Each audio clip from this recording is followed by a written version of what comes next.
thank you to the organizers of the symposium for having me here. I'm a postdoc working at on the ALPS II experiment at DESY Hamburg, and I'm here to give an update on the status of the experiment.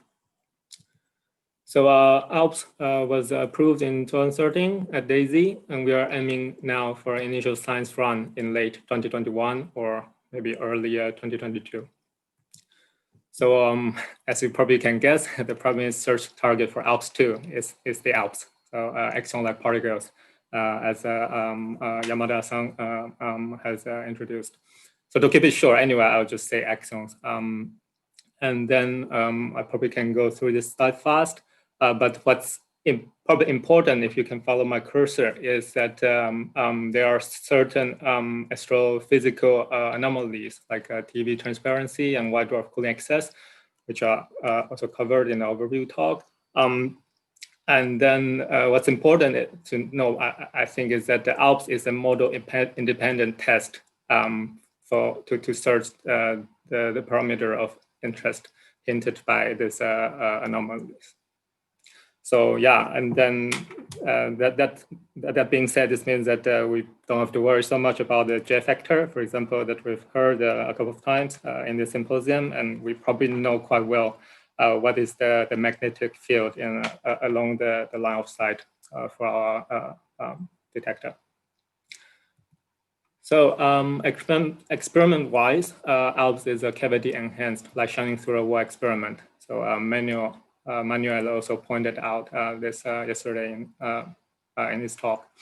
So the main features of ALPS II to reach the sensitivity goal are, so first, the high power laser, and then we have 2 strings of 12 superconducting dipole magnets, we have 2 optical cavities, and we have 2 single photon detection planes.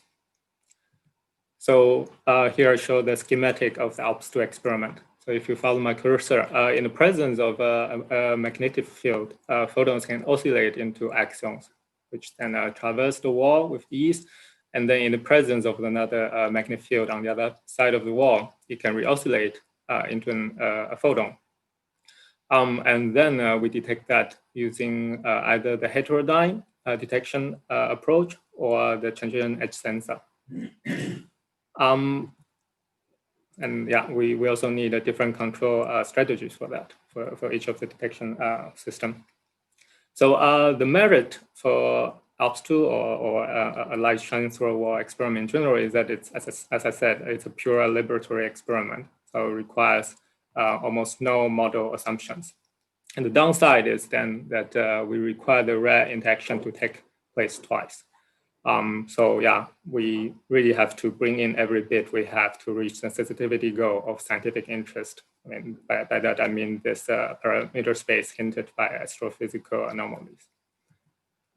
So first, the laser, we use a solid state power amplifier that gives up to about 70 watt, and we seed it with an M-Pro laser. So this is done to achieve low noise and high frequency stability of performance. Such systems have been used in the advanced gravitational wave detectors, so LIGO, Virgo, and Kagra. The system, the output versus input power has been characterized thoroughly, and the actual laser for ALPS II is set up and tested at the Albert Einstein Institute in Hanover, so in the ALPS collaboration. So you see here, this is the M-Pro laser, and this is the mobile, so the power amplifier. So next, we have 2 strings of 12 strand and superconducting dipole magnets. They are reused from HERA. And then here you see that the ALPS II experiment is located in the North Pole, where the former H1 experiment was. And this is a picture of the magnet. And after straightening, the magnets are tested, and then we get like more than 46 millimeter aperture. So we have 12 of these magnets on each side of the wall. And that together give 560 Tesla meter per string, and they're connected. I mean, they are kind of between the optics clean room, as you can see here, optics hot. So recently, early October, we had all the magnets installed and aligned, and the connection work is now in progress, as you can see here in the picture. So the main exchanges are encircled by the optical cavities. So we call them the production cavity and the regeneration cavity. So each cavity boosts the photons that shine through the wall by a factor of about thickness over pi. So thickness is basically the quality of your cavity. You can slightly tweak this by playing with the impedance condition of the cavity, and we'll be doing exactly that in ALPS II, so that we get slightly more out of it. And then the news is probably that the mirrors have been ordered and the design is detailed in this paper on arXiv. While in brief, the design is driven by the estimated scatter loss from the surface roughness of the mirrors that we can get. We expect with the optics we have to reach a resonant gain of about 16,000 per cavity. So finally, I mean, we need this single photon counter to detect the very few photons that get through the wall. So in ALPS II, we will first use the heterodyne approach. So this is done by first frequency stabilizing the high power laser to the production cavity. I mean, the length of the cavity using the contour hole technique. And then you do the similar with the local oscillator laser to the RC regeneration cavity. And then we use a third laser to transfer the coherence information between the laser field by means of phase-lock loops.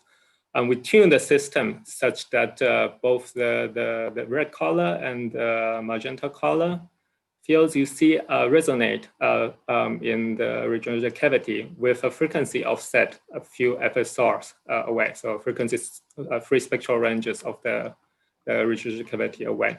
And since we know exactly this frequency, we can do a demodulation on it. And then by that, we get access to a single photon counting.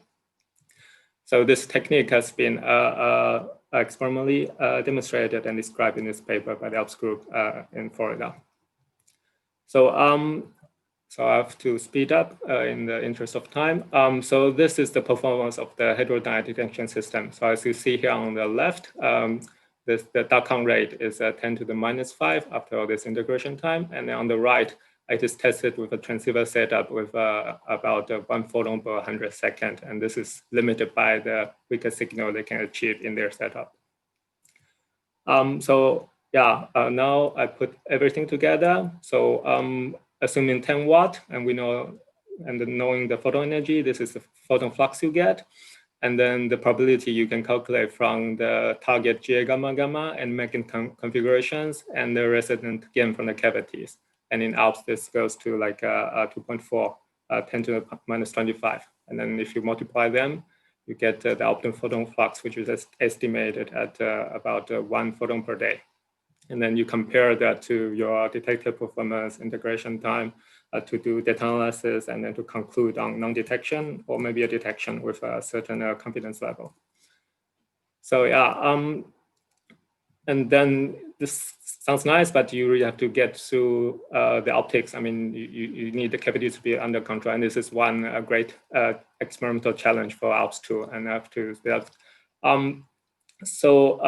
We've developed all these length actuators to combat the seismic perturbations, and then also the angular actuators with the reference signals on the central optical bench. For example, the passive stability and spatial overlap concept have been demonstrated, and then, for example, using optics anchored to an ultra-low expansion glass plate.